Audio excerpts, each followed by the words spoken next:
আলহামদুলিল্লাহ, আমরা স্বাগত জানাচ্ছি।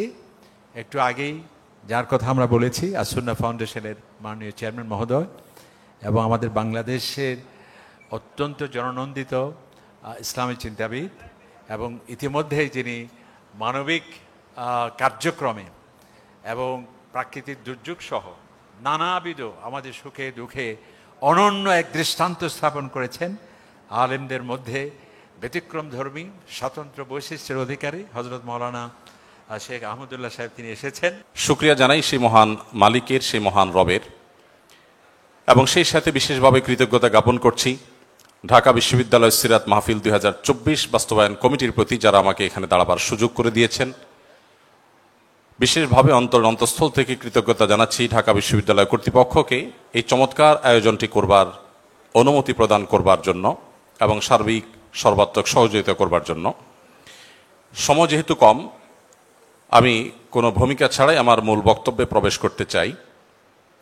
আর তার আগে আমি দুটি কথা প্রাসঙ্গিক বলে রাখতে চাই। সেটি হলো, কেন প্রিয় নবী সাল্লাল্লাহু আলাইহি সাল্লাম সম্পর্কে আমাদের জানতে হবে। আমি জানি না এখানে মুসলিম ছাড়া অন্য ধর্মাবলম্বী আমাদের কোনো ভাই বা বোন আছেন কি না, কিন্তু মিডিয়ার মাধ্যমে আমার কথা হয়তো বা পরবর্তীতে তারা শুনতে পাবেন। আমি তাদেরকে সহ বলতে চাই, মুসলিম অমুসলিম যে কোনো মানুষ যদি তিনি সত্যি সত্যানুসন্ধানী হয়ে থাকেন, আমার মনে হয় তার জীবনে একবার হলেও মুহাম্মদ সাল্লাল্লাহু আলাইহি সাল্লামের জীবনী পাঠ করে দেখা উচিত। কারণ একজন মানুষ দুনিয়ার আলো দেখার আগেই বাবাকে হারিয়েছেন, পৃথিবীর আলো দেখার পরপরই মাকে হারিয়েছেন। বাবা এবং মা দুজনকে মানুষ যখন একেবারে শৈশবের শুরুতে হারিয়ে ফেলেন, ঠিক এরকম পরিস্থিতিতে একটা শিশুর জীবনের সামনের দিনগুলো কত কঠিন হয় সেটা বলার অপেক্ষা রাখে না। প্রিয় নবী সাল্লাল্লাহু আলাইহি সাল্লামের জীবনে দুঃখ এবং কষ্ট এখানে শেষ হয়নি, বরং শুরু হয়েছে। কৈশোরে যেতে না যেতেই তার সবচেয়ে বড় অবলম্বন, তার সবচেয়ে বড় আশ্রয়দাতা দাদা আব্দুল মুত্তালিবের ছায়াও তিনি হারিয়েছেন। এবং তিনি সামান্য একটু যখন সমাজে মাথা উঁচু করে দাঁড়াচ্ছিলেন, ততক্ষণে তার বহু চ্যালেঞ্জ সামনে চলে এসেছে। আর ঠিক সেই সময়টাতে তাকে ঘর থেকে যিনি সর্বাত্মক সহযোগিতা করছেন, ভেতর থেকে যিনি তাকে অনুপ্রেরণা দিচ্ছিলেন, তার সেই সহধর্মিনী খাদিজা রাদিয়াল্লাহু তাআলা আনহা, আর বাহির থেকে যিনি তাকে আশ্রয় দিচ্ছিলেন, সহযোগিতা করছিলেন, তার একমাত্র অবলম্বন ছিলেন, পায়ের তলের মাটি ছিলেন সেই চাচা আবু তালেব। ঠিক একই সময় আল্লাহ রাব্বুল আলামিন এই দুটি ছায়াকেও তার মাথার উপর থেকে সরিয়ে নিলেন। এরপর শুরু হলো মক্কার চিরচেনা মানুষগুলোর অচেনা আচরণ। তাদের সেই দুঃসহ নির্যাতন, জুলুম, এই সবগুলোকে পাশ কাটিয়ে তিনি আপন মিশনকে বাস্তবায়নের লক্ষ্যে এগিয়ে যেতে লাগলেন। যখন মক্কাতে আর থাকতে পারছিলেন না, আল্লাহর নির্দেশে হিজরত করলেন মদিনায় গিয়ে। সেখানে একটু শান্তিতে বসবাস করবেন সেই সুযোগটাও তাকে দেয়া হয়নি। তাকে সেখানে চাপিয়ে দেওয়া হয়েছে বদর, উহুদ, খন্দক, একের পর এক যুদ্ধ, বিগ্রহ, আগ্রাসন, জুলুম, নিষ্পেষণ। একটি একটি করে বাধা পেরিয়ে তিনি মাত্র মদিনায় হিজরতের পর 10 বছরের মধ্যে গোটা পৃথিবীর মোড় পরিবর্তন করে তার মিশনকে সাকসেসের সর্বোচ্চ শিখরে পৌঁছে তারপর দুনিয়া থেকে চলে গেলেন। একজন মানুষ যার পৃথিবীর আলো দেখার আগে থেকেই বিপদ মাথার উপর ছিল, পৃথিবীতে আসার পর পদে পদে একটার পর একটা পায়ের তলের মাটিগুলো সরে যেতে লাগলো। মৃত্যুর আগ মুহূর্ত পর্যন্ত যার বিরুদ্ধে এত ষড়যন্ত্র, এত বাধা, এত বিপত্তি, এত সংকট, এত কিছুর পরও মাত্র 10 বছরে গোটা পৃথিবীর মোড়কে পরিবর্তন করে পৃথিবীর নতুন ইতিহাস রচনা করে যে মহানায়ক চলে গেলেন, যে মহামানব চলে গেলেন, আপনি অন্য ধর্মাবলম্বী মানুষ হলেও আপনি সত্যানুসন্ধানের দৃষ্টির কারণে শুধুমাত্র এই লোকটি সম্পর্কে আপনার জানা প্রয়োজন।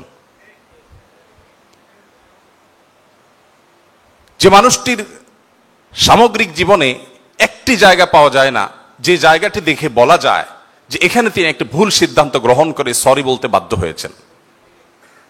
আপনাদের কারো জানা আছে? তার জীবনী যারাই লিখেছেন তাদের কেউ কিন্তু এরকম কোনো জায়গা বের করতে পারেননি যে 63 বছরের জীবনে 63 সেকেন্ডের জন্য এমন কোনো সিদ্ধান্ত গ্রহণ করেছেন যার জন্য তাকে প্রায়শ্চিত্ত করতে হয়েছে। কে সে মানুষ, কি ছিল তার জীবনীতে, কিভাবে সম্ভব? আমরা তো আমাদের জীবনকে পরিবর্তন করবার জন্য, আমাদের ফ্যামিলির অর্থনৈতিক অবস্থাকে শুধুমাত্র পরিবর্তন করবার জন্য 30-40 বছরের কেরিয়ার অনেক সময় যথেষ্ট হয় না। সেখানে একজন মানুষ একটি পরিবার নয়, একটি দেশ নয়, একটি পৃথিবীর পরিপূর্ণ মোড়কে পরিবর্তন করে পৃথিবীর পুরো যে টার্নিং পয়েন্ট, সেই টার্নিং পয়েন্ট সৃষ্টি করে জাহান্নামমুখী পৃথিবীকে জান্নাতমুখিতার দিকে যিনি নিয়ে এসেছেন মাত্র 10 বছরের প্রচেষ্টায়, শত সহস্র বাধা সত্ত্বেও সে মানুষটিকে, সে সফল মানুষটিকে এত বাধার পাহাড় ডিঙ্গিয়ে কিভাবে তিনি সাফল্যের চূড়ান্ত শিখরে পৌঁছেছেন তাকে জানা বোধ হয় আমাদের বিবেকের দাবি, তাকে জানা বোধ হয় আমাদের নিজেদের প্রয়োজনে, আমাদের সাফল্যের প্রয়োজনে। আল্লাহ তাআলা আমাদের সবাইকে তাকে বারবার তার জীবনীকে পুনর্পাঠ করার তৌফিক দান করুন। দ্বিতীয়ত যে কথাটি আমি বলতে চাই তা হলো, আপনারা অনেকে হয়তো শুনে থাকবেন, ইসলামী বিশ্ববিদ্যালয় কুষ্টিয়ার সাবেক এক সময়ের প্রফেসর ছিলেন, রোড অ্যাক্সিডেন্টে মারা গেছেন, ডক্টর খন্দকার আব্দুল্লাহ জাহাঙ্গীর রহমতুল্লাহি আলাইহি অত্যন্ত চমৎকার একটি উপমা দিয়েছিলেন। স্যার বলেছেন যে মোবাইল ফোন যেরকম দুই রকম, একটাকে আমরা সহজে বোঝার জন্য বাটন ফোন বলি, আরেকটা হলো স্মার্টফোন। স্যার বলেছেন যত প্রাণী আল্লাহ তাআলা সৃষ্টি করেছেন, এসব প্রাণী, মানুষ সহ অন্য সমস্ত প্রাণীকে দুই ভাগে ভাগ করা হয়েছে। মানুষ ছাড়া যত প্রাণী আছে তারা সবাই হলেন বাটন ফোনের মতো। বাটন ফোনে যে ক্যালকুলেটর দেওয়া আছে ওইটাই ফিক্সড, সেখানে অন্য কোনো ক্যালকুলেটর আপনি চাইলেও ঢোকাতে পারবেন না। সেখানে যে প্রোগ্রাম দেওয়ার আছে, দেওয়া হয়েছে, নতুন কোনো প্রোগ্রাম সেখানে ইনস্টল করার কোনো সুযোগ নেই। কিন্তু একটা স্মার্টফোনে আপনাকে শুধুমাত্র বেসিক বিষয়গুলো দেওয়া থাকে। আপনি কোন ক্যালকুলেটরটা নামাবেন সেটা প্লে স্টোরে, অ্যাপ স্টোরে গিয়ে আপনি চয়েস করতে পারেন। আপনি সেখানে কোন ব্রাউজারটা নামাবেন সেটাও আপনি চয়েস করতে পারেন। আপনি সেখানে কোন অ্যাপটা নামাবেন সেটা আপনি চয়েস করতে পারেন। আল্লাহ তাআলা মানুষকে সৃষ্টি করেছেন অনেকটা এই স্মার্টফোনের মতো করে, অর্থাৎ মানুষের ভেতরে তিনি কোনটা ইনস্টল করবেন, ভালো কিছু ইনস্টল করবেন, খারাপ কিছু ইনস্টল করবেন, এই ব্যাপারে আল্লাহ রাব্বুল আলামিন মানুষকে স্বাধীনতা দিয়ে রেখেছেন। আর মানুষ যেহেতু কাউকে না কাউকে অনুসরণ করে এবং তার ভেতরে যদি কিছু না কিছু ইনস্টল করতেই হয়, এই প্রয়োজনে একজন মানুষ মুহাম্মদ সাল্লাল্লাহু আলাইহি সাল্লামকে পাঠ করা, তাকে জানা তার জীবনে গুরুত্বপূর্ণ। কারণ তিনি তার আল্লাহর দেওয়া ব্রেইনে, মেধায়, তার ভেতরে তিনি মুহাম্মদ সাল্লাল্লাহু আলাইহি সাল্লামের আদর্শকে ইনস্টল করবেন কিনা এই সিদ্ধান্তটা নেওয়ার জন্য তাকে জানা প্রয়োজন। সম্মানিত উপস্থিতি, সেই প্রিয় নবী সাল্লাল্লাহু আলাইহি সাল্লামকে জানার জন্য আমি আপনাদেরকে বিনীতভাবে অনুরোধ করতে চাই, গোটা পৃথিবীতে যত মানুষ এখন ইসলামে এসেছেন, কিয়ামত পর্যন্ত হয়তো যত মানুষ ইসলামে আসবেন, তাদের সবার উপর অ্যানালাইসিস করলে তারা কি কারণে ইসলামে এসেছেন, অন্তত বিগত দিনে যারা ইসলামে এসেছেন তাদেরটা যদি অ্যানালাইসিস করা হয় তাহলে দেখা যাবে, আমি অন্তত আমার অভিজ্ঞতার আলোকে বলতে পারি, যত মানুষ ইসলাম গ্রহণ করেছেন, ইসলামে এসেছেন, আমি প্রত্যেককে নতুন মুসলিম হয়েছেন তাদেরকে জিজ্ঞাসা করার চেষ্টা করেছি কোন কারণে আপনি ইসলামে এসেছেন। কারণ আমরা মুসলমানরা তো আমাদের আচার আচরণ, আমাদের কাজ কারবার দিয়ে আপনাদেরকে অভিভূত করে ইসলামের সৌন্দর্য আমাদের কর্মকাণ্ডের মাধ্যমে ফুটিয়ে তুলেছি, এমনটি ঘটার কথা নয়। তাহলে কি কারণে আপনি ইসলামে এসেছেন? যত মানুষ ইসলামে এসেছে তার মধ্যে উল্লেখযোগ্য সংখ্যক ইসলামে এসেছেন কোরআন পাঠ করে, আর অবশিষ্ট যারা ইসলামে এসেছেন তাদের বড় অংশ ইসলামে এসেছেন প্রিয় নবী সাল্লাল্লাহু আলাইহি ওয়াসাল্লামের সিরাত পাঠ করে। বিধায় আমি আপনাদের সবাইকে উদাত্ত আহ্বান রাখতে চাই যে আপনার জীবনে একবার নয়, বারবার করে প্রিয় নবী সাল্লাল্লাহু আলাইহি ওয়াসাল্লামকে জানুন, তার জীবনের শুরু থেকে শেষ পর্যন্ত নির্মোহভাবে পড়ুন। আমি নিশ্চিত করে বলতে পারি যে এটি আপনাকে প্রশান্তির চরম শেখরে পৌঁছে দিবে, আপনার ঈমানের মিটারকে অনেক বেশি উপরে তুলে দিবে। আল্লাহ তাআলা আমাদের সবাইকে সেই তৌফিক দান করুন। সম্মানিত উপস্থিতি, প্রিয় নবী সাল্লাল্লাহু আলাইহি সাল্লামের জীবনের বিভিন্ন দিক নিয়ে আপনারা আলোচনা শুনেছেন। আমি খুব সংক্ষেপে প্রিয় নবী সাল্লাল্লাহু আলাইহি সাল্লাম কিভাবে দুর্বলদের আশ্রয় কেন্দ্র ছিলেন সে বিষয়ে কিছু কথা আরজ করতে চাই। প্রিয় নবী সাল্লাল্লাহু আলাইহি সাল্লাম সবসময় দুর্বলদেরকে আগলে রাখার চেষ্টা করতেন, দুর্বলদের পক্ষে কথা বলতেন। আজ 2024-এর যেই সময়টাতে আমরা দাঁড়িয়ে কথা বলছি, আজকের পৃথিবীতে দুর্বলদের পক্ষে কথা বলাটা ফ্যাশনে পরিণত হয়েছে। আপনারা জানেন, দুর্বল মানুষদেরকে নিয়ে কেউ কাজ করলে সমাজে তাকে হিরো মনে করা হয়। আজকের সমাজে দুর্বলদের নিয়ে কাজ করলে তাদেরকে নিয়ে মানুষ অনেক গর্ব করে। এটা গর্বের একটা ব্যাপার যে কেউ দুর্বলদেরকে নিয়ে কাজ করছে। আমরা সুন্নাহ ফাউন্ডেশন থেকে অসহায় দুস্থদের জন্য কাজ করছি। আপনারা অনেকে আমাদেরকে সেজন্য মোবারকবাদ জানাচ্ছেন, শুভেচ্ছা জানাচ্ছেন, আমাদেরকে প্রেরণা দিচ্ছেন, ধন্যবাদ আপনাদের প্রতি। কিন্তু আমি যেটি বলতে চাচ্ছি যে আজ থেকে ঠিক ১৫০০ বছর আগের পৃথিবীতে যদি আমরা ফিরে যাই, তাহলে আমরা লক্ষ্য করলে দেখতে পাবো সেই পৃথিবীতে দুর্বলদের পক্ষে কথা বলাটা ফ্যাশন তো দূরের কথা, সবচেয়ে বড় চ্যালেঞ্জের বিষয় ছিল। আজকের এই অনুকূল পৃথিবীতে দাঁড়িয়ে আপনি দাস দাসীর অধিকার, আপনি শ্রমিকের অধিকার, আপনি নারীর অধিকার, আপনি অন্য ধর্মাবলম্বী সংখ্যালঘুদের অধিকার নিয়ে কথা বলতে পারেন। এই কথা বলাটা অনেক নিরাপদ, অনেক ফ্লেক্সিবল পরিবেশ আপনি দেখেন। কিন্তু মুহাম্মদ সাল্লাল্লাহু আলাইহি সাল্লাম যখন দুর্বলদের পক্ষে কথা বলেছেন, তখন পৃথিবীতে দুর্বলদের পক্ষে কথা বলাটা সহজ কাজ ছিল না, এটা লাইফ রিস্কের ব্যাপার ছিল, কিন্তু সে কাজটা তিনি করেছেন। সম্মানিত উপস্থিতি, প্রিয় নবী সাল্লাল্লাহু আলাইহি সাল্লাম তিনি দুর্বলদের পক্ষে যে কথা বলেছেন, সেটা আজ আমরা অনেকে যে দুর্বলদের পক্ষে কথা বলি নানা পার্থিব উদ্দেশ্যে, তার সেই দুর্বলদের পক্ষাবলম্বনটা পার্থিব কোনো উদ্দেশ্যে ছিল না। আমরা অনেকে আজ দুর্বলদের পক্ষে কথা বলি কোনো সংস্থার কোনো প্রজেক্ট পাওয়ার জন্য। আমরা অনেকে দুর্বলদের পক্ষে কথা বলি কোনো প্রজেক্ট পেয়েছি সেই টাকা হালাল করবার জন্য। আমরা অনেকে দুর্বলদের পক্ষে কথা বলি সোশ্যাল মিডিয়াতে প্রচুর লাইক কমেন্ট পাওয়া যাবে সেজন্য। আমরা অনেকে দুর্বলদের পক্ষে কথা বলি এর পেছনে আমাদের পার্থিব কোনো স্বার্থ আছে সেই কারণে। মুহাম্মদ সাল্লাল্লাহু আলাইহি সাল্লাম সেই ব্যক্তি ছিলেন যিনি দুর্বলদের পক্ষে কথা বলেছেন প্রচন্ড প্রতিকূল পরিবেশে। তার সেই কথার বিপরীতে তাকে থ্যাঙ্কস বলার মতো পৃথিবীতে কোনো মানুষ ছিল না তখন। মুহাম্মদ সাল্লাল্লাহু আলাইহি সাল্লাম দুর্বলদের পক্ষে কি বলেছেন এটা নিয়ে ঘন্টাকে ঘন্টা কথা বললেও, কি করেছেন তাদের জন্য ঘন্টাকে ঘন্টা আলোচনা করলেও শেষ হবে না। কিন্তু সময় খুবই সংক্ষিপ্ত, আমি এই জন্য মোটা দাগে মূল কথাগুলোতে চলে যেতে চাই। সর্বপ্রথম যেটি বলতে চাই, প্রিয় নবী সাল্লাল্লাহু আলাইহি সাল্লামের আবু দাউদ, তিরমিজি এবং নাসাই বর্ণিত এক হাদিস থেকে আমরা জানতে পারি, তিনি বলেছেন, তোমরা তোমাদের যে সমস্ত দুর্বল মানুষেরা আছে সে সমস্ত দুর্বল মানুষদের ব্যাপারে আমার কাছে তালাশ করবে, খোঁজ খবর নিবে, তাদের জন্য কোনো কিছুর প্রয়োজন হলে আমাকে বলবে। কেন?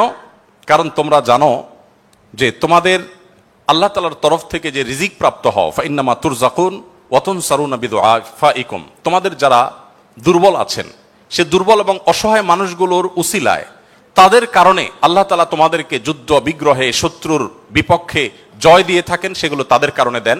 আবার একইভাবে তোমাদের যে রিজিক আল্লাহ তাআলা দিয়ে থাকেন, এই রিজিকটা তোমাদের মধ্যে থাকা যে দুর্বল মানুষগুলো আছে তাদের কারণে আল্লাহ তাআলা দিয়ে থাকেন।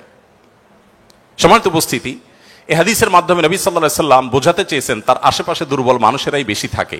আপনারা জানেন বেলাল, আম্মার, সোহেব, আরো যে সমস্ত সাহাবী ছিলেন, সালমান ফারসি রাদিয়াল্লাহু তাআলা আনহু সহ, এই সমস্ত অসহায় মানুষগুলো একাধারে বহিরাগত, বাহির থেকে আসা। আরবের মানুষরা বাহিরের মানুষদেরকে মানুষ মনে করতে কুণ্ঠাবোধ করে অনেকে, বা বেশিরভাগ। সেই সময়ের বাস্তবতা ছিল অনেকটা সেরকম।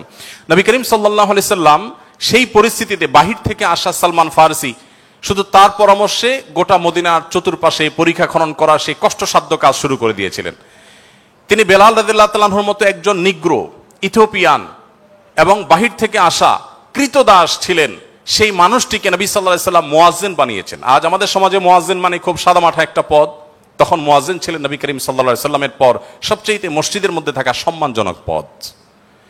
নবী করিম সাল্লাল্লাহু আলাইহি সাল্লাম এভাবে দুর্বল সাহাবীদেরকে যে আগলে রাখতেন, দুর্বল সাহাবীদের মধ্যে তিনি থাকতেন এমন ভাবে যে আজ নেতারা যদি অন্যদের সাথে চলে, নেতা কে এটা পরিচয় দেওয়ার প্রয়োজন হয় না।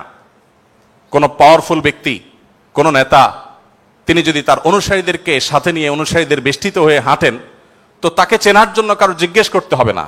আমাদের প্রিয় নবী সাল্লাল্লাহু আলাইহি সাল্লাম তিনি যখন সাহাবীদের মধ্যে বসা থাকতেন, তখন বাহির থেকে আসা মানুষরা জিজ্ঞেস করতে হতো, মান ফিকুম মুহাম্মদ, তোমাদের মধ্যে মুহাম্মদ লোকটা কে? আপনি চিন্তা করুন, তার বসার মোড়টা এমন ছিল যে অন্য 10 জন সাধারণ সাহাবীর মধ্যে তিনি নিজেকে মিশিয়ে ফেলতেন। তার মধ্যে কোনো অহংকার ছিল না, এমন ভাবে দুর্বলদের সাথে নিজেকে মিশিয়ে ফেলতেন যে বাহির থেকে আসা মানুষ তার অ্যাটিটিউড দেখে, তার বডি ল্যাঙ্গুয়েজ দেখে চেনার কোনো উপায় ছিল না যে মুহাম্মদ নেতা লোকটি কে সাল্লাল্লাহু আলাইহি ওয়াসাল্লাম। সম্মানিত উপস্থিতি, ঠিক একইভাবে আমরা জানি নবী করিম সাল্লাল্লাহু আলাইহি সাল্লাম কারা জান্নাতবাসী, জান্নাতি লোকদের মার্কা কি সেটা বলতে গিয়ে বলেছেন যে আল্লাহ আখবিরুকুম বিআহলিল জান্নাহ, তোমাদেরকে কি আমি বলে দিব না যে তোমাদের মধ্যে বিচরণকারী মানুষদের মধ্যে কারা কারা জান্নাতি, জান্নাতি হিসাবে তোমরা কাদেরকে সুধারণা করতে পারো, তাদের আলামত কি, যে আলামত দেখে তুমি অনুমান করবে, আন্দাজ করবে লোকটা জান্নাতি। নবী করিম সাল্লাল্লাহু আলাইহি ওয়াসাল্লামের পর নিজে জবাব দিয়ে বলেছেন, কুল্লু দাঈফিন মুতাদাঈফ, যে সমস্ত মানুষগুলো দুর্বল, বিনয়ী, নিরীহ, এই মানুষগুলো জান্নাতি।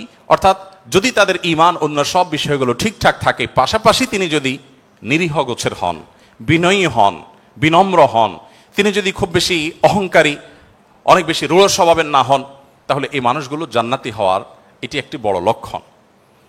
এখানে নবী করিম সাল্লাল্লাহু আলাইহি ওয়াসাল্লাম দুর্বলতাকে জান্নাতি হওয়ার, নবী সাল্লাল্লাহু আলাইহি ওয়াসাল্লাম দুর্বলতাকে বা বিনয়কে জান্নাতি হওয়ার লক্ষণ হিসাবে উল্লেখ করেছেন। এখান থেকে বোঝা যায় দুর্বলদের অবস্থান তার কাছে কেমন ছিল। আমরা নবী সাল্লাল্লাহু আলাইহি ওয়াসাল্লামের যে দুর্বলদের প্রতি তার যে ভালোবাসা, তার যে তাদের অধিকার আদায়ের প্রচেষ্টা, তাদেরকে সমাজে তাদের যথাযথ অধিকার ফিরিয়ে দেওয়ার প্রচেষ্টা, সে সম্পর্কে যদি আমরা কয়েকটা উপমা দিতে চাই, আমরা একজন করে বলতে চাই। নারীদের ব্যাপারে বলতে চাই, ইতিমধ্যে ওবায়দুল্লাহ হামজা সাহেব আলোচনা করেছেন নারীদের সম্পর্কে, কিছু কথা হয়তো রিপিট হবে, তারপর আমি সংক্ষেপে শুধুমাত্র টাচ করে যাই। আপনারা জানেন নবী সাল্লাল্লাহু আলাইহি ওয়াসাল্লাম যে সমাজে এসেছেন, সেই সমাজে নারী হিসেবে জন্মগ্রহণ করাটা এটা একটা অপরাধ ছিল। জীবন্ত কন্যাকে নিজের বাবা নিজে হাতে পুঁতে ফেলতো শুধুমাত্র কন্যা হওয়ার কারণে। আল্লাহ কোরআনে বলেছেন, ওয়া ইযা বুশিরা আহাদুহুম বিল উনসা যাল্লা ওয়াজহুহু মুসওয়াদ্দান ওয়া হুয়া কাযীম, কারোর কন্যা সন্তান হয়েছে এই সংবাদটা তাকে দেয়া হলে তার মুখটা কালো হয়ে যেত। এরকম ভয়ঙ্কর এক বাস্তবতার মধ্যে নবী সাল্লাল্লাহু আলাইহি ওয়াসাল্লাম এসেছেন। আমি আবারও বলছি, আজকের সমাজে নারী অধিকার নিয়ে কথা বলা এটা অনেক সহজ। নারী অধিকার নিয়ে কথা বলা মানুষগুলোর জন্মেরও বহু বছর আগে নবী সাল্লাল্লাহু আলাইহি ওয়াসাল্লাম শুধু নারী অধিকার নিয়ে কথা বলেন নাই, জীবন্ত কবরস্থ করা হতো যেখানে কন্যা সন্তানকে, সেই জায়গা থেকে তুলে নারীকে সবচেয়ে সম্মানের সর্বোচ্চ আসনে বসিয়ে তারপর তিনি দুনিয়া থেকে গেছেন।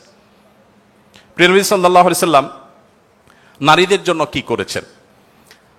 কোরআনে আল্লাহ তাআলা বলেছেন, ওয়াশিরুহুন্না বিল মারুফ, হে পুরুষেরা তোমরা তোমাদের স্ত্রীদের সাথে যথাযথভাবে সুন্দরতম উপায়ে তাদের সাথে বসবাস করো, তোমাদের জীবনাতিপাত করো, সংসার করো ভালোভাবে, খারাপভাবে তাদের সাথে তোমরা সংসার করবে না, সতর্ক করেছেন। কোরআনে কারিমে একটি সূরা আছে, আপনারা জানেন, সূরার নাম হলো সূরাতুন নিসা, অর্থাৎ নারীগণের সূরা।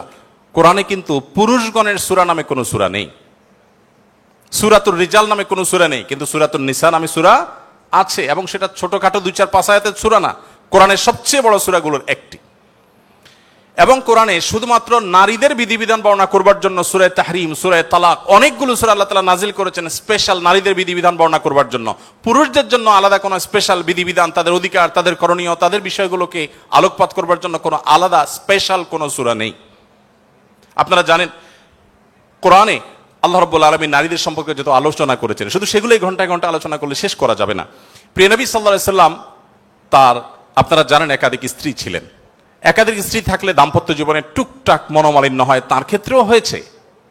তিনি কখনো কোনো নারীর গায়ে আঘাত করেননি, কোনো নারীকে কখনো প্রহার করেননি, তার জীবনে একটি বারের জন্য সে ঘটনা ঘটেনি।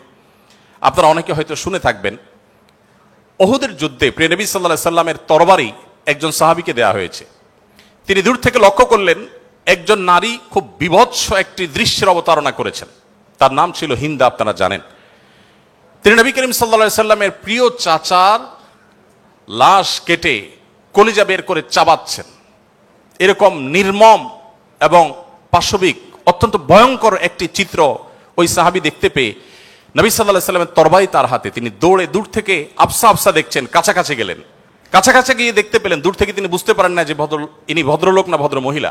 খুব কাছে এসে দেখলেন যে তিনি একজন নারী।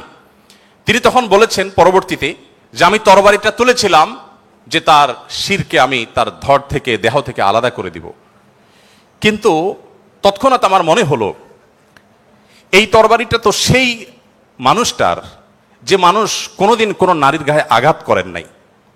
আমি যত কঠিন দৃশ্যই দেখি না কেন, আমি নবী সাল্লাল্লাহু আলাইহি ওয়াসাল্লামের তরবারি দিয়ে কোনো নারীকে আঘাত করতে পারি না। তিনি সেই অবস্থাতে এরকম ভয়ঙ্কর একটি দৃশ্য দেখার পরও নবী করিম সাল্লাল্লাহু আলাইহি ওয়াসাল্লামের জীবন চরিত্রের মধ্যে তিনি নারীদেরকে যেভাবে সম্মান দিতেন, মর্যাদা দিতেন, শুধুমাত্র সেই বিষয়টিকে স্মরণ করে তরবারিকে খাপে ঢুকিয়ে তিনি সেখান থেকে ফিরে এলেন। প্রিয় নবী সাল্লাল্লাহু আলাইহি ওয়াসাল্লাম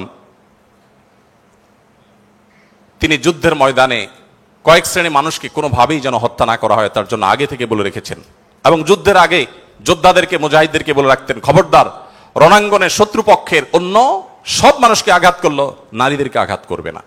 আপনারা এই জন্য সাহাবীদের মধ্যে পুরুষ সাহাবীদের শহীদ হওয়ার অনেক লম্বা ফিরিস্তি বা লিস্ট আপনারা দেখতে পান।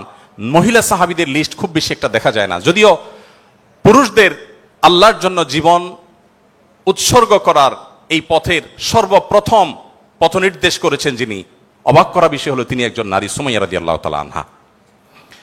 প্রিয় ভাইরা আমার, নবী করিম সাল্লাল্লাহু আলাইহি সাল্লাম তার জীবনের একেবারে শেষের দিকের বক্তব্যগুলোর, ভাষণগুলোর একটি ছিল ইস্তাউসু বিন-নিসাই খায়রা, তোমরা নারীদের ব্যাপারে আমার কাছ থেকে ভালো ওসিয়ত গ্রহণ করো। অর্থাৎ আমি তোমাদেরকে ওসিয়ত করছি, আমি জীবনের শেষ মুহূর্তে, অন্তিম মুহূর্তে তোমাদেরকে উপদেশ দিচ্ছি, নারীদের বেলায়, মহিলাদের ব্যাপারে তোমরা ভালো আচরণ করবে, এটি আমার কাছ থেকে শুনে রাখো। নবী করিম সাল্লাল্লাহু আলাইহি ওয়াসাল্লাম তিনি তিনটি জিনিসকে খুব বেশি ভালোবাসতেন, তিনটি জিনিস তার কাছে খুব বেশি প্রিয় ছিল। আপনারা অনেকে হাদিসটি জানেন। তার একটি ছিল সুগন্ধি, তিনি পারফিউম, আতর খুব পছন্দ করতেন। আরেকটি ছিল সালাত, নামাজ, এটি তার চক্ষু শীতলতার কারণ ছিল, তার অনেক ভালো লাগতো নামাজ আদায় করতে। আরেকটি ছিল নারী। এখানে নারী প্রিয়র অর্থ হলো বাবা এবং মায়ের মধ্যে নবী সাল্লাল্লাহু আলাইহি সাল্লাম বাবার চাইতে মাকে বেশি প্রায়োরিটি দিতেন। সন্তানের মধ্যে ছেলে এবং মেয়ের মধ্যে মেয়েকে বেশি ভালোবাসতেন, এত বেশি ভালোবাসতেন যে প্রিয় নবী সাল্লাল্লাহু আলাইহি সাল্লামকে আল্লাহ তাআলা ছেলে সন্তান দিয়েছেন, তাদের সবাইকে শৈশবে মৃত্যু দিয়েছেন, তার একমাত্র চারটি কন্যা সন্তানকে বাঁচিয়ে রেখেছেন। দিন শেষে তিনি কন্যাদের বাবা হয়ে বেঁচেছিলেন, ছেলেদের বাবা হয়ে বেঁচে ছিলেন না।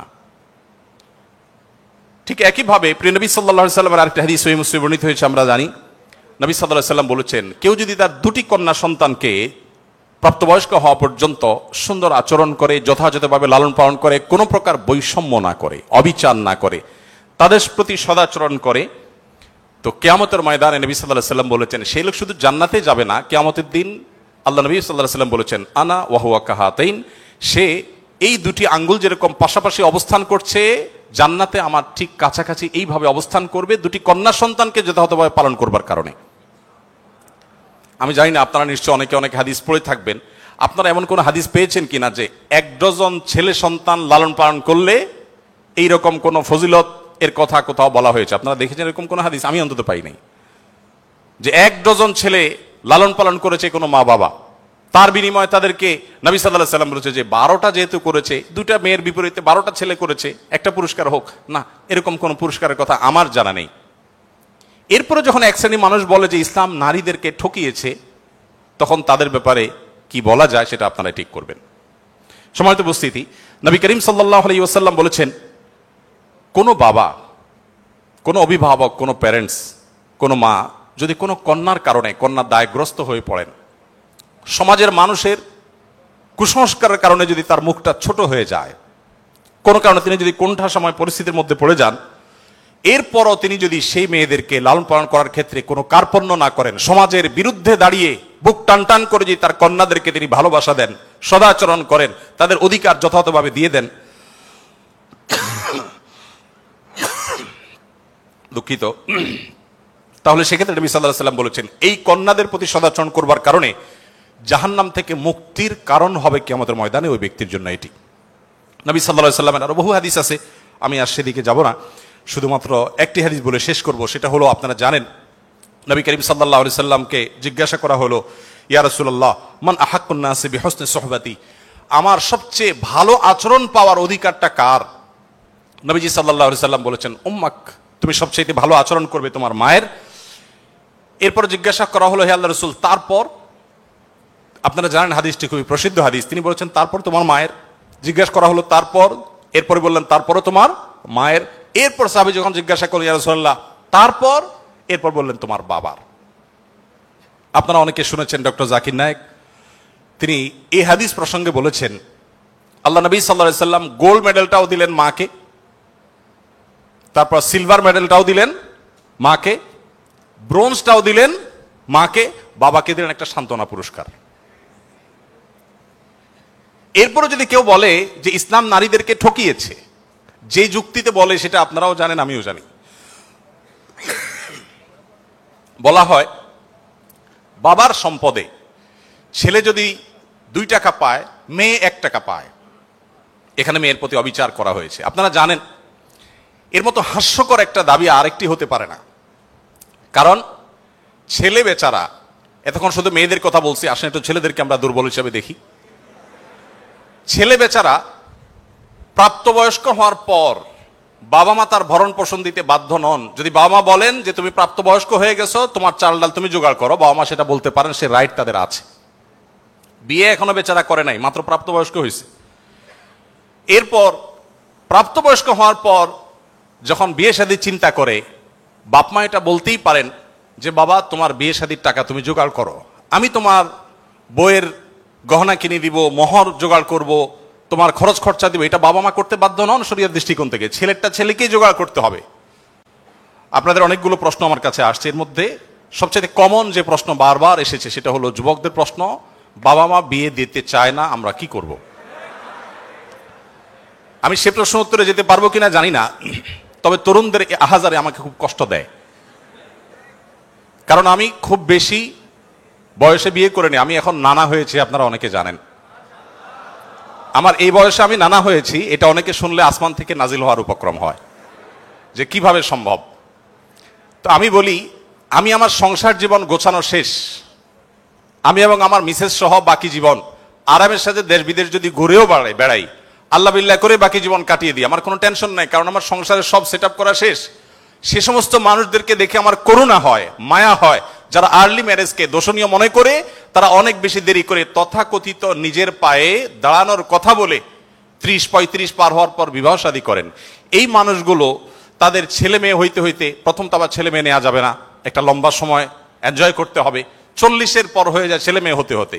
এরপর এই ছেলে পড়ালেখা করে গ্রাজুয়েশন করতে করতে 55-60 চুই চুই হয়ে যায়, ততক্ষণে সংসারের ঘানি টানতে থাকে।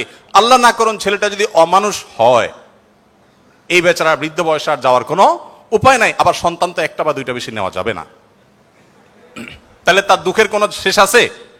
আর আমার সবকিছু কমপ্লিট। এখন ছেলে মেয়ে যদি বেশি বেতাল হয়, বেলাইন হয়, সোজা কানটা মলে দিয়ে দরজা দেখা দিতে কোনো অসুবিধা নাই, কারণ আমার সেকেন্ড থার্ড ফোর্থ অপশন আছে, অনেকগুলো সন্তান আছে। আর দ্বিতীয়ত আমার বয়সে এখনো অনেকখানি বাকি আছে। যাই হোক, আমি সেদিকে যাচ্ছি না। আমি যেটা বলছিলাম সেটা হলো, ছেলেদের এই বেচারাদের যে অসহায়ত্ব, এটার কথা কেউ বলে না। দেখেন, আমিও নারীদের ওয়াজি করে গেলাম, ছেলেদের অসহায়ত্বের কথা একটু বলি। এই বেচারারা যতদিন বাবার সংসারে থাকবে, তোমার ঘানে তুমি টানো, বাবা মা বাধ্য না। মেয়েকে কিন্তু এটা বাবা বা মা বলতে পারেন না। এরপর যখন বিয়ে হবে, বিয়ের সময় ওই যে ছেলেরা চিরকুট নিয়ে আসে, হুজুর একটু বলে দেন আমার আব্বা এখানে আছে। আমি পল্টনে একটা হোটেলের উদ্বোধনী দিনে আমার এক বন্ধু মানুষ সেখানে গেছিলাম, এক ছেলে তার বাবাকে ধরে আমার কাছে নিয়ে আসছে, এসে বলছে হুজুর আপনার অনেক ওয়াজ শুনছি, আজকে আমার বাপরে হাতের কাছে পাইছি, আমাকে বিয়ে দেন। আমি বহু বলছি, আজকে আপনি হাতে নাতে বলেন। আমি নিজের লজ্জা লাল হয়ে গেলাম যে ছেলে কি বেহায়ার মতো কথা। যাই হোক, তো এই বেচারারা বিয়ে করতে যাবে, বাপ বলে যে কি করো তুমি, বিয়ে করবে মানে টাকা কামাই করো। মেয়েদের বিয়ের সময় কি বাবা মা এটা বলে তুমি কয় টাকা কামাই করছো তোমার বিয়ে দিব? বলার সুযোগই নাই, রাইটই নাই। এরপরে বিয়েটা যখন হয়ে যায়, এই বেচারা এতদিন নিজের পেট পালা লাগতো, এখন বউয়ের পেট পালো, ছেলে মেয়ের পেট পালো, অর্থাৎ তাদের রিজিকের ব্যবস্থা করো, তাদের উপার্জনের দায় দায়িত্ব তার। নিজের বাবা মা যদি বৃদ্ধ হয়ে যান, অসহায় হয়ে যান, তাদের দায়িত্ব তার। বাপের বাড়ি যাওয়ার সময় বাজারটা তার করতে হয়, শ্বশুর বাড়ি যাওয়ার সময় মিষ্টির প্যাকেটটার টাকাও তাকে দিতে হয়। শতভাগ খরচ ছেলের, শতভাগ খরচ কার? ছেলের। আর বাপের সম্পদে পাবে হলো 2 টাকা, 2 আনা, আর মেয়ে পাবে 1 টাকা। তার অন্যের খরচ তো দূরের কথা, নিজের খরচই তার উপরে বর্তায় না। ইসলাম কি তাকে কম দিয়েছে না বেশি দিয়েছে? একজনকে 2 টাকা দিয়ে বাজারে পাঠিয়ে বিরাট বড় ফর্দ দেখাই দিয়েছেন, এতগুলো সব তোমাকে আনতে হবে। আরেকজনকে 1 টাকা দিয়ে বললেন যে তুমি শুধুমাত্র এই টাকা দিয়া যা খুশি তা করতে পারো। তাহলে এই 1 টাকা যাকে দেওয়া হয়েছে তার অধিকার কি কম দেওয়া হয়েছে না বেশি দেওয়া হয়েছে? আল্লাহর সাথে পাল্লা দিলে গোল্লা যাওয়া ছাড়া কোনো উপায় থাকে না। যারা নিজের বিবেক দিয়ে আল্লাহ সুবহানাহু ওয়া তাআলার বিচারকে, বিশ্লেষণকে বিচার করতে চায়, তারা আল্লাহর উপরে ওই যে খোদার উপরে খোদাগিরি বলে যে সে মূর্খতা ছাড়া কিছুই করছে না। আমি শ্রদ্ধা রেখে তাদের প্রতি এটা বলতে বাধ্য হলাম। যাই হোক, আমি যেটা বলছিলাম যে নবী সাল্লাল্লাহু আলাইহি ওয়াসাল্লাম মেয়েদের সম্পর্কে এত কথা বলেছেন, দেখুন যে মা হিসাবে মেয়েদের মর্যাদা এত বেশি। ইমাম মালিক রহমতুল্লাহ আলাইহি একটি চমৎকার কথা বলেছেন। তিনি বলেছেন যে আল আম্বিয়াউ আবুল বানাত। আপনারা অবাক হবেন, যত নবী রাসূল পৃথিবীতে এসেছেন বেশিরভাগ নবী রাসূলদেরকে আল্লাহ তাআলা ছেলে সন্তান না দিয়ে মেয়ে সন্তান দিয়েছেন। যাই হোক, মেয়েদের ব্যাপারে কথা বেশি হয়ে যাচ্ছে, এক পেশে হয়ে যাচ্ছে, আমরা একটু অন্য কোন অপশনে চলে যাই।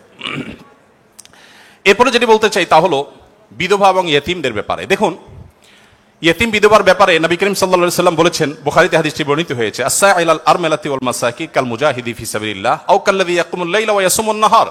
যে ব্যক্তি কোনো বিধবার ব্যয়ভারের দায়িত্ব গ্রহণ করবে, যে ব্যক্তি কোনো ইয়েতিমের লালন পালনের দায়িত্ব গ্রহণ করবে, অভিভাবকত্বের দায়িত্ব গ্রহণ করবে, নবী সাল্লাল্লাহু আলাইহি ওয়াসাল্লাম বলেছেন এই ব্যক্তি আল্লাহর রাস্তায় রণাঙ্গনে জিহাদরত ব্যক্তি আল্লাহর কাছে যে মর্যাদা লাভ করবে, নিজের জায়গায় বসে থেকে অসহায় বিধবার দায়িত্ব, বিধবা ভাতা দিয়ে তার দায়িত্ব গ্রহণ করলে এই ব্যক্তিকে আল্লাহ তাআলা সেই মর্যাদা দান করবেন। আপনি এরকম কোন হাদিস দেখাতে পারবেন না যে একটা লোক বেচারার বউ মরে গেছে, মন মরা থাকে, যদি কোনো ভদ্র মহিলা তার আশ্রয় দেওয়ার জন্য তিনি অনুপযুক্ত হওয়া সত্ত্বেও নিজেকে পেশ করেন, উপস্থাপন করেন আর তার আশ্রয় হয়ে যান, তাহলে নবী সাল্লাল্লাহু আলাইহি ওয়াসাল্লাম বলেছেন তার এই পুরস্কার আছে। নিশ্চয়ই ভালো কাজের সওয়াব আছে, কিন্তু আলাদা পার্টিকুলার কোনো সওয়াবের কথা নবী সাল্লাল্লাহু আলাইহি ওয়াসাল্লাম বলেন নাই। কিন্তু একজন বিধবার ব্যাপারে কিন্তু সেই কথা বলা হয়েছে। ইয়েতিমের ব্যাপারে নবী সাল্লাল্লাহু আলাইহি ওয়াসাল্লাম বলেছেন, আনা ওয়া কাফিদুল ইয়াতিমি কাহাতাইন, আমি এবং ইয়েতিমের অভিভাবক, যিনি ইয়েতিমের দায়িত্ব নেন, এই দুইজন এই দুটি আঙ্গুলের মতো পাশাপাশি জান্নাতে অবস্থান করব। আপনারা অনেকে বলতে পারেন যে জান্নাতে এই লোক নবীর কাছে থাকবে, এর আগে শুনলাম দুইটা কন্যা লালন পালন করলে সেও নবী সাল্লাল্লাহু আলাইহি ওয়াসাল্লামের কাছে থাকবে, তো নবী সাল্লাল্লাহু আলাইহি ওয়াসাল্লামের কাছে কতজন থাকবে? আসলে দুনিয়াতে আমরা একজনের সাথে আরেকজন হাঁটতে পারি, আখিরাতকে আমরা দুনিয়ার মতো কম্পেয়ার করি বা বিবেচনা করি, আখিরাতের বিষয়টা সম্পূর্ণ ভিন্ন। নবী সাল্লাল্লাহু আলাইহি ওয়াসাল্লামের জান্নাত এটা তো দুনিয়ার কোনো প্রাসাদের মতো হবে না, বিশাল বড় জগৎ নিয়ে হবে। সবচেয়ে ছোট জান্নাতে যে গোটা পৃথিবীর সমান 10 পৃথিবীর সমপরিমাণ জান্নাত তিনি পাবেন। মহাশূন্য সম্পর্কে আমরা ধারণা পাওয়ার পর আমাদের কাছে এটা খুব সহজ মনে হয় যে পৃথিবীর অন্যান্য পৃথিবীর বাইরে যে আল্লাহ তাআলার মহা সৃষ্টি আছে সেগুলোর তুলনায় পৃথিবী খুব ক্ষুদ্র। যখন পৃথিবীতে এগুলো আবিষ্কার হয় নাই, আপনি চিন্তা করুন তখনকার মুসলমানদের জন্য ঈমান আনা কতটা কঠিন ছিল, যে কিভাবে এত বড় জান্নাত দিবেন আল্লাহ তাআলা, কোথায় এত জায়গা। কিন্তু আজ আমরা সেটা আবিষ্কার করেছি, আমরা জানি কিয়ামত পর্যন্ত আবিষ্কার হতে থাকবে। কোরআন এবং সুন্নাহর অনেক কিছু এখনো আমাদের বুঝে আসছে না, কিন্তু এক সময় হয়তো বুঝে আসবে। তো যাই হোক, নবী করিম সাল্লাল্লাহু আলাইহি ওয়াসাল্লাম ইয়েতিমের ব্যাপারে এই সুসংবাদ আমাদেরকে দিয়েছেন। এবং নবী সাল্লাল্লাহু আলাইহি ওয়াসাল্লাম আরেকটা হাদিস বলে আমি শেষ করব, তিনি বলেছেন যে ব্যক্তি তার পরিবারের মধ্যে কোনো ইয়েতিমকে সংযুক্ত করেন, এই জায়গা আমি একটু থামবো। ইয়েতিমকে সংযুক্ত করার মানেটা কি? আমাদের দেশে ইয়েতিম বা গরিবের বাচ্চাকে লালন পালন অনেকেই করেন, কিন্তু সেটা নিজের ধান্দায় করেন, গরিবের প্রয়োজনে না। কিভাবে সেটা? কারোর সন্তান হচ্ছে না, তখন তিনি একটু বাবা ডাক শুনতে চান, মা ডাক শুনতে চান, তো এই জায়গা থেকে তিনি একটা বাচ্চাকে নিয়ে আসেন, অসহায় মানুষের, কারোর কোনো বাচ্চার বাবা মারা গেছেন, বাবা মারা গেছেন, মা মারা গেছেন, তাকে নিয়ে আসেন, সেই বাচ্চাটাকে এনে লালন পালন করেন এবং মনে করেন আমি অনেক সওয়াবের কাজ করছি। আপনি অবশ্যই সওয়াবের কাজ করছেন না যদি আপনার উদ্দেশ্য হয় আপনার যে মা ডাক শোনা, বাবা ডাক শোনা সেটা, আর যদি আপনার উদ্দেশ্য হয় যে না আমি তাকে লালন পালন করতে চাই, সে তার মায়ের কাছেই থাকুক, আমি তার ভরণ পোষণ দিব, তার পড়াশোনার খরচ চালাবো, তার অভিভাবকত্ব করব, তাকে আশ্রয় দিব, তাহলে আপনি এই হাদিসের সুসংবাদ পাবেন ইনশাআল্লাহ তাআলা।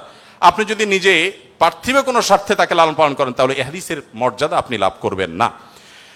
নবী করিম সাল্লাল্লাহু আলাইহি ওয়াসাল্লাম মুসনাদ আহমদে বর্ণিত একটা হাদিসে আসছে, তিনি বলেছেন যে এক ব্যক্তি তার কাছে বলেছে, হে আল্লাহর রাসূল, আমার অন্তরটা অনেক শক্ত, আমি খুব শক্ত হৃদয়ের মানুষ, আমার মনটা নরম হয় না, আপনি আমাকে কোনো একটা পরামর্শ দিন। নবী সাল্লাল্লাহু আলাইহি ওয়াসাল্লাম বলেছেন, তুমি ইয়েতিমের মাথায় হাত বুলাবে, তোমার মন নরম হবে, এবং সেই সাথে অসহায়দের তুমি খাদ্য দান করবে, আহার দিবে। এই দুটি কাজ যদি তুমি করো তাহলে তোমার অন্তরের কাঠিন্য দূর হয়ে যাবে। আমাদের অনেকের মধ্যে এই অভিযোগ আছে, আমরা এই আমলগুলো করতে পারি। নবী সাল্লাল্লাহু আলাইহি ওয়াসাল্লাম দুর্বলদের মধ্যে যারা দাসী ছিলেন তাদের জন্য কি করেছেন আপনারা অনেকে জানেন। ইসলামের অনেকগুলো গুরুত্বপূর্ণ বিধিবিধান আছে, এর মধ্যে থেকে একটা হলো দাসী মুক্ত করার বিধান। যদি কোনো পুরুষ, কোনো স্বামী যদি তার স্ত্রীকে মায়ের সাথে তুলনা করেন, মায়ের সাথে তুলনা করার একটা পর্যায়ে আছে যেটাকে ইসলামী ফিকহের পরিভাষায় জিহার বলা হয়। রাগের বশে এরকম অনেকে করে থাকেন যে আমার মা যেরকম হারাম তুমি এরকম হারাম, তালাকের মতোই অনেকটা এই টাইপের কথা যদি কেউ বলেন, তার প্রায়শ্চিত্ত হলো তাকে একটি দাস মুক্ত করতে হবে।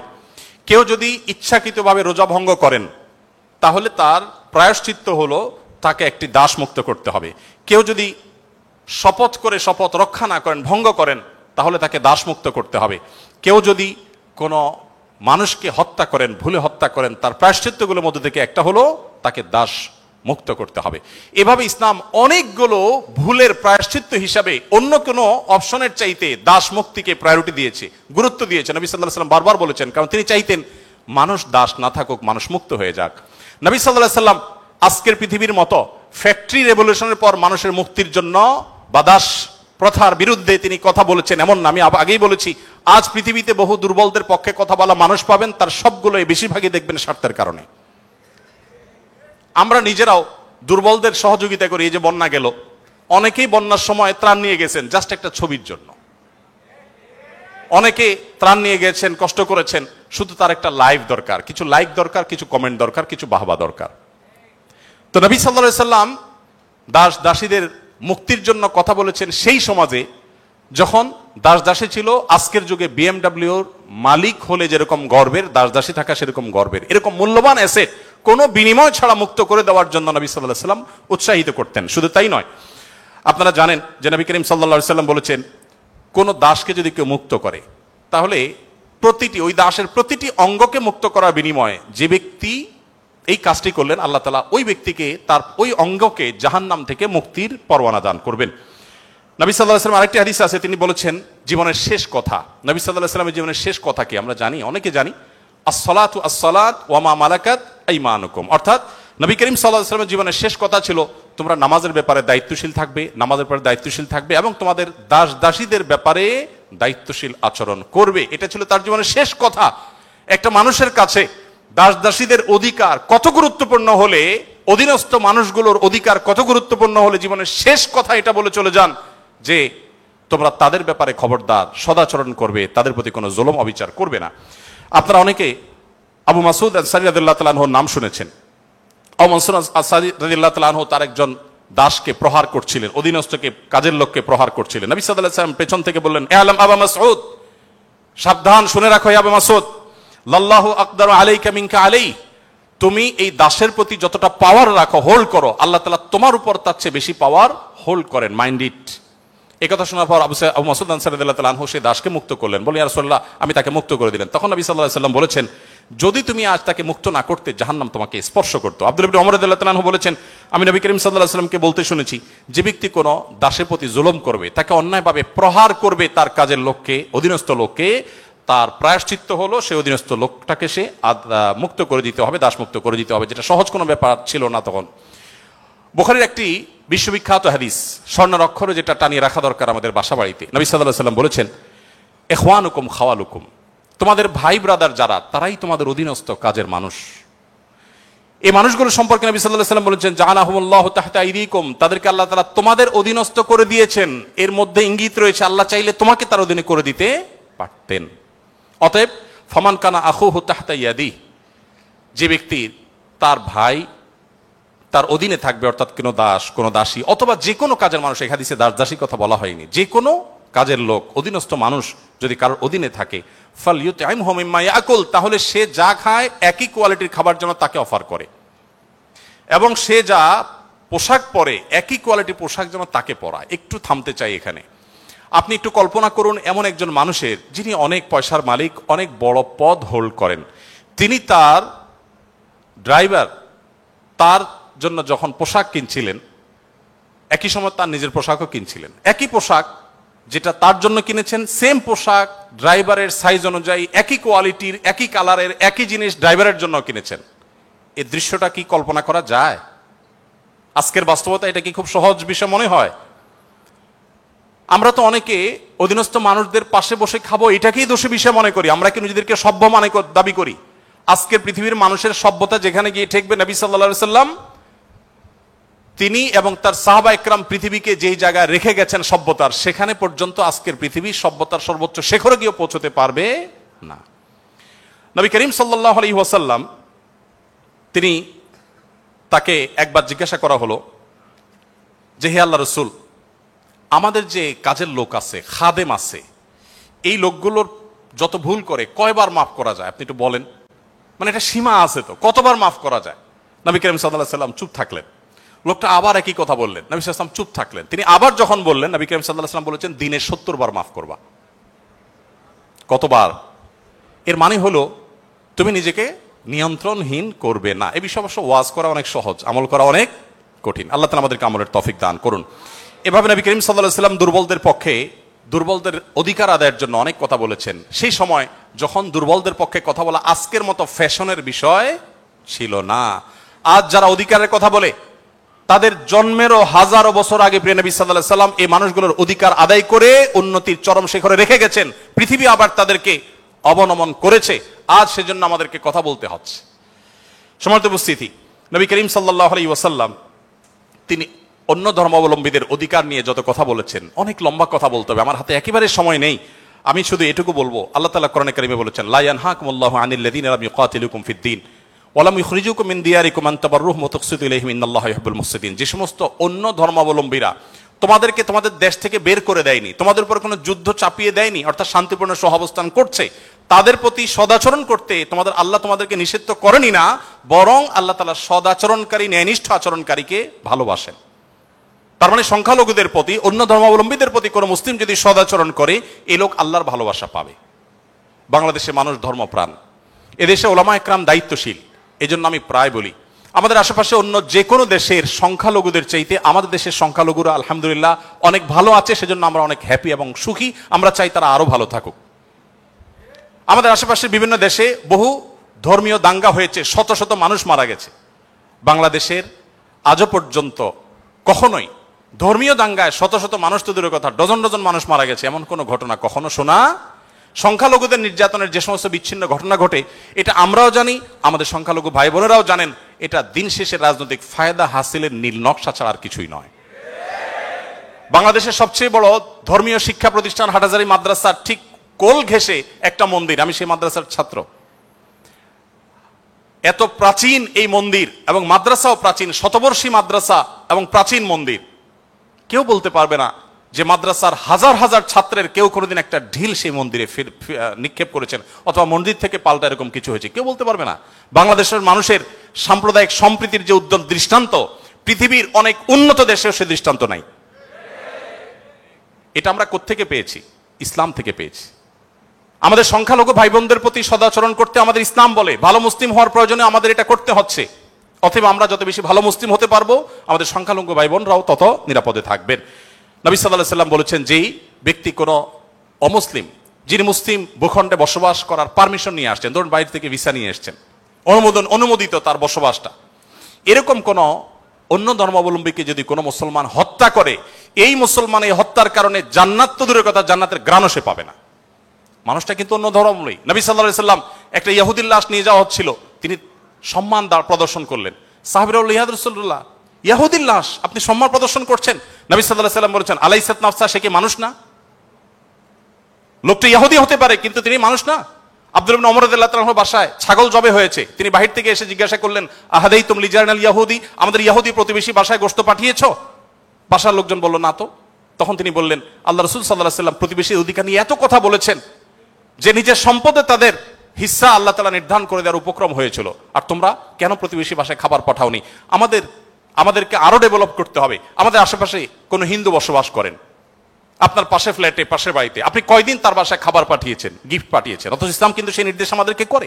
যাই হোক, নবী করিম সাল্লাল্লাহু আলাইহি ওয়াসাল্লাম চতুষ্পদ জন্তু, পশু পাখির প্রতি তার যে দয়া ছিল, তারা দুর্বল, তারা অসহায়, তাদের পক্ষে নবী সাল্লাল্লাহু আলাইহি ওয়াসাল্লামের যে অবস্থান ছিল, একবার আপনারা জানেন বিখ্যাত হাদিস, নবী সাল্লাল্লাহু আলাইহি ওয়াসাল্লাম বলেছেন যে অনেক আগের একটি ঘটনা, এক লোক তিনি যাচ্ছিলেন কোথাও পানি পান করার জন্য, কোন একটা কুয়াতে তিনি নেমেছেন, উঠে দেখতে পেলেন একটি কুকুর পিপাসায় সেরকম অসফস করছে। তখন তিনি তার পোশাক খুলে পানিতে চুবিয়ে, সে পানির চিবিয়ে ওই কুকুরকে খাওয়ালেন। এই হাদিসটি দুই রকম আছে, একজন পুরুষের ক্ষেত্রে আছে, তিনি তার পায়ের মোজা খুলেছেন, একজন নারীর কথা আছে, তিনি তার ওড়না খুলে এই কাজটি করেছেন। ওই নারী ব্যভিচারিণী হওয়া সত্ত্বেও আল্লাহ তাআলা একটি প্রাণীর প্রতি এই ভালোবাসা, এই সম্প্রীতি দেখাবার জন্য তাকে মাফ এবং নাজাত দিয়ে দিয়েছেন। নবী সাল্লাল্লাহু আলাইহি ওয়াসাল্লাম বলেছেন যে এর বিপরীতে একজন নারী, আপনারা সেটাও শুনেছেন অনেকে, যে একটি ইবাদত গুজার একজন নারী একটি বিড়ালকে বেঁধে রেখেছিলেন এবং সে বিড়ালকে বেঁধে রাখতে রাখতে এক পর্যায়ে না খেয়ে বিড়ালটি মারা গেছে, তাকে খাদ্য দেননি। শুধুমাত্র এই কারণে তিনি ইবাদত গুজার হওয়া সত্ত্বেও আল্লাহ তাআলা ওই নারীকে জাহান্নামী হিসেবে ঘোষণা করেছেন, শুধুমাত্র একটা প্রাণীর জীবনের প্রতি এই হেয়ালিপনা করার জন্য। এখন প্রাণী তো দূরের কথা, মানুষের জীবন আমরা শেষ করে ফেলছি নির্দয়ভাবে। নবী করিম সাল্লাল্লাহু আলাইহি সাল্লামের আরো হাদিস আমরা জানি, একটা পাখির দুটি বাচ্চাকে কেউ একজন ধরে নিয়ে গেলেন। নবী আলাইহিস সালাম যখন দেখলেন এই কাজটি কেউ করেছে, তখন বললেন যে কে কাজটি করেছ? তখন নবী করিম সাল্লাল্লাহু আলাইহি সাল্লাম তাকে ডেকে বললেন, যাও, এই যে পাখি, মা পাখিটা সে ছটপট করছে আমি দেখতে পাচ্ছি, এই বাচ্চাগুলোকে সেখানে রেখে আসো, এটা তোমার জন্য জায়েজ নাই, মা পাখার বাচ্চাগুলোকে তুমি ছিনিয়ে আনবে জাস্ট তোমার বিনোদনের জন্য। তখন নবী করিম সাল্লাল্লাহু আলাইহি সাল্লাম ওই নির্দেশ সাহাবীকে করেছেন এবং ভৎসনা করেছেন এই কাজটি করবার জন্য। এর বিপরীতে আরেকটা ঘটনা আমরা জানি, এর পাশাপাশি আরেকটা ঘটনা আমরা জানি, নবী সাল্লাল্লাহু আলাইহি সাল্লাম এক ব্যক্তিকে দেখলেন তিনি পিপিলিকার উপদ্রব থেকে বাঁচার জন্য আগুন দিয়ে পোড়াচ্ছেন। তিনি বলেছেন, খবরদার, লা ইউআযযিবু বিন-নার ইল্লা রাব্বুন নার, আগুন দিয়ে পুড়িয়ে নির্মম ভাবে তুমি এটাকে হত্যা করতে পারো না। যদি হত্যা করতেই হয় তাহলে তুমি এমনি পিষে মেরে ফেলো, অন্য কোনো ভাবে মেরে ফেলো, নির্মম ভাবে তুমি মারতে পারো না। আমাদের অনেককে দেখবেন যে ওই যে এক ধরনের আঠা পাওয়া যায় ইঁদুর মারার, সে আঠা দিয়ে ইঁদুর মারার চেষ্টা করেন, নির্মম ভাবে মৃত্যু, হত্যা করা বা নিধন করা, এটা জায়েজ নাই। সে আপনাকে উপদ্রব করে, আপনি হত্যা করতে পারেন, কিন্তু নির্মম ভাবে হত্যা করবার বা হত্যাকে আপনি এনজয় করবেন এই অধিকার আপনাকে ইসলাম দেয়নি। নবী করিম সাল্লাল্লাহু আলাইহি ওয়াসাল্লাম তার সাহাবী আব্দুল ইবনে সাঈদ ইবনে জুবায়ের বলেছেন যে সাহাবী আব্দুল ইবনে ওমর রাদিয়াল্লাহু তাআলা আনহু একবার যাচ্ছিলেন, দেখলেন যে কুরাইশের কিছু যুবক কিছু পাখিকে বেঁধে রেখে তীর নিক্ষেপ করছিলেন হাত সই করার জন্য, এবং ওই পাখিগুলোর যে মালিক তাকে বলেছেন যেটা লাগবে না মিস হবে, ওই তীরটা তোমার, বিনিময়ে তুমি তীর পেয়ে যাবে, আর লাগলে তো পাখি মারা যাবে। এটা জাস্ট মজা করছিল তারা। দেখেন আল্লাহ নবী সাল্লাল্লাহু আলাইহি ওয়াসাল্লামের সাহাবী আব্দুল ইবনে ওমর যখন এসেছেন, জাস্ট তাকে দেখেছে, দেখার সাথে সাথে দৌড়ে পালিয়ে গেছে তারা, ওই যুবকরা, কারণ জানেন যে নবী সাল্লাল্লাহু আলাইহি ওয়াসাল্লামের সাহাবী কোন প্রাণীর প্রতি নির্মমতাকে সহ্য করবেন না, চলে গেছে তারা। তখন এবার আব্দুল ইবনে ওমর রাদিয়াল্লাহু তাআলা আনহু বলেছেন, আল্লাহ লানত এবং অভিশাপ নাজিল হয় ওই মানুষগুলোর প্রতি যারা কোনো প্রাণীকে এরকম বিনোদনের জন্য জাস্ট তীর মেরে গুলি মেরে বিভিন্নভাবে লক্ষ্যবস্তু তাদেরকে বানায়। নবী করিম সাল্লাল্লাহু আলাইহি ওয়াসাল্লামের জীবনের বহু ঘটনা আছে, আমরা বলে শেষ করতে পারবো না, আমি একেবারে শেষের দিকে চলে আসছি। একবার নবী করিম সাল্লাল্লাহু আলাইহি ওয়াসাল্লাম একটি ওট দেখতে পেলেন, খুব ক্ষীণকায়, জীর্ণশীর্ণ, দুর্বল, এবং তার চোখে পানি। নবী সাল্লাল্লাহু আলাইহি ওয়াসাল্লাম তার শরীরের উপরে খুব আলতো করে হাত বুলিয়ে দিলেন। তখন সেই ওটের আচরণ দেখে বর্ণনাকারী সাহাবী বলছেন মনে হচ্ছিল সে অনেকটা প্রশান্ত অনুভব করেছে। তখন তিনি ওটের মালিককে ডেকে বললেন যে এই ওটকে তুমি কেন ভালো করে খাবার দাবার দাও না, তার ব্যাপারে তুমি আল্লাহকে কেন ভয় করো? নবী সাল্লাল্লাহু আলাইহি ওয়াসাল্লাম তাকে সতর্ক করলেন। ঠিক একইভাবে নবী সাল্লাল্লাহু আলাইহি ওয়াসাল্লাম ঐতিহাসিক একটি হাদিস সহিহ মুসলিম বর্ণিত, তিনি বলেছেন, ইন্নাল্লাহা কাতাবাল ইহসানা আলা কুল্লি শাই ফাইদা কাতালতুম ফাহসিনুল কিতলাহ ওয়া ইযা যাবাহতুম ফাহসিনুজ যিবহা। যদি কেউ কোন প্রাণীকে জবে করতে হয়, জবে করে খেতে হয়, আল্লাহ তার জন্য হালাল করেছেন, সেও যেন নির্মম ভাবে জবে না করে। এই জন্য ছুরি যেন ভালো করে ধার দিয়ে নেয়, যাতে করে পশুর প্রতি নির্মমতা করতে করতে ধীরে ধীরে তাকে যেন হত্যা করতে না হয়। এমনকি কোনো মানুষকে যদি মৃত্যুদণ্ড দিতে হয়, তাকেও যেন নির্মম ভাবে হত্যা না করা হয়।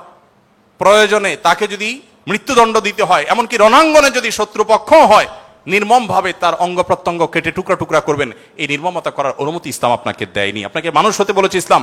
নবী সাল্লাল্লাহু আলাইহি ওয়াসাল্লাম এক ব্যক্তিকে দেখলেন যে তিনি তার কোন একটা পশু জবাই করার জন্য শুইয়ে তারপরে সেই পশু ছুরি ধার দিচ্ছেন। একদিক থেকে শুয়েছেন, হয়তো পাও দিয়ে ফাড়া দিয়ে ধরে রেখেছেন, আর অপর দিক থেকে হাত দিয়ে তিনি ছুরি ধার দিচ্ছিলেন। নবী সাল্লাল্লাহু আলাইহি ওয়াসাল্লাম বলেছেন যে আতুরিদু আন তুমিতাহা মাউতা, তুমি কি চাও এই প্রাণীটাকে কয়েকবার হত্যা করতে? কেন তুমি আগে ছুরি ধার দিয়ে আনো নাই? নবী করিম সাল্লাল্লাহু আলাইহি ওয়াসাল্লাম একটি গাধার পাশ দিয়ে যাচ্ছিলেন, দেখতে পেলেন যে গাধাটার উপরে কেউ ছেক দিয়েছে, কোন লোহাটো হাতে দাগ দিয়ে ছেক দিয়েছে, ক্ষতবিক্ষত হয়েছে। নবী সাল্লাল্লাহু আলাইহি ওয়াসাল্লাম বলেছেন, লাআনাল্লাহুল্লাযী ওয়াসামা, যে ব্যক্তি গাধাটাকে ছেক দিয়েছে, আল্লাহর লানত, আল্লাহর রহমত থেকে সে বঞ্চিত হয়ে অভিশাপ তার উপরে নাজিল হবে। নবী করিম সাল্লাল্লাহু আলাইহি ওয়াসাল্লাম এক ব্যক্তিকে দেখলেন যে তিনি বলছেন, হে আল্লাহর রাসূল, আমি যখন ছাগল জবে করি তখন আমি যাতে অপ্রয়োজনীয় কষ্ট দিতে না হয়, নির্মমতা করতে না হয়, সেদিকটা খেয়াল করে। নবী সাল্লাল্লাহু আলাইহি ওয়াসাল্লাম বলেছেন, রাহিমাকুল্লাহ, তুমি যদি ছাগলের প্রতি দয়া পরবশ হও, আল্লাহ তাআলা তোমার প্রতি দয়া পরবশ হবেন। ভাইরা আমার, এমনকি তৃণ লতা গাছপালা এগুলো প্রয়োজন ছাড়া যদি কেউ কাটে, নবী সাল্লাল্লাহু আলাইহি ওয়াসাল্লাম বলেছেন ওই ব্যক্তির মাথায় আল্লাহ তাআলা জাহান্নামের আগুন নিক্ষেপ করেন। প্রয়োজন ছাড়া যদি বৃক্ষ নিধন করে কেউ, আমি তো সারাদিন সারারাত বলি, হয়তো নবী সাল্লাল্লাহু আলাইহি ওয়াসাল্লাম দুর্বলদের অধিকার আদায়ের জন্য কি করেছেন, শুধু কথা বলেননি, কি করেছেন সেগুলো বলে হয়তো শেষ করা যাবে না।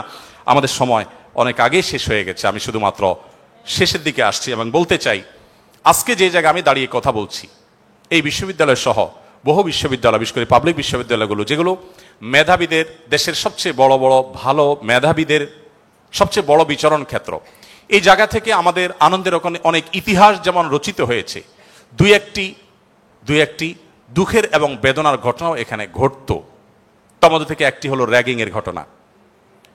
নতুন একজন শিক্ষার্থী, যেখানে পুরাতন শিক্ষার্থী বা বড় ভাইদের কাছে, সিনিয়রদের কাছে স্নেহ ভালোবাসা পাওয়ার কথা, র্যাগিং এর নামে তাকে অপমানিত করা, অপদস্থ করা, তাকে হ্যারাসমেন্ট করা, তাকে অপমান অপদস্থ করে পশুর মতো বুনো আনন্দে মেতে ওঠা, এটা আমাদের দেশের অনেক শিক্ষা প্রতিষ্ঠানের একটি অঘোষিত কালচারে পরিণত হয়েছিল। আমরা আশা করব এই পশুত্ব, এই নির্মমতা, এটা আমাদের দেশে আর কোনো শিক্ষা প্রতিষ্ঠানে কোনোদিন ফিরে আসবে না। আমরা সবাই যদি দায়িত্বশীল হই, আমরা সবাই যদি মানুষ হই, ভালো মুসলমান হতে হলে ভালো মানুষ আমাদেরকে হতে হবে। আমরা যদি ভালো মানুষ হই তাহলে আমাদের দ্বারা এরকম ঘটনা কখনো ঘটতে পারে না। একজন মানুষের কষ্ট কারোর আনন্দের কারণ হতে পারে না। নবী করিম সাল্লাল্লাহু আলাইহি সাল্লাম বলেছেন, যে ব্যক্তি কোনো ছোটদের প্রতি স্নেহ করে না, ভালোবাসে না, সে আমার উম্মত না। ছোট এবং জুনিয়রদের প্রতি যদি স্নেহ মমতা না থাকে, ভালোবাসা না থাকে, সে আর যা হোক নবী করিম সাল্লাল্লাহু আলাইহি সাল্লামের উম্মত হিসাবে পরিচিতি পাবে না। অতএব র্যাগিং এর এই অপসংস্কৃতিকে ঝেঁটিয়ে শিক্ষা প্রতিষ্ঠানগুলো থেকে বিদায় করতে হবে আপনাদেরকেই। সবাই রাজি আছেন তো ইনশাআল্লাহ? আল্লাহ তাআলা আমাদের সবাইকে সেই তৌফিক দান করুন।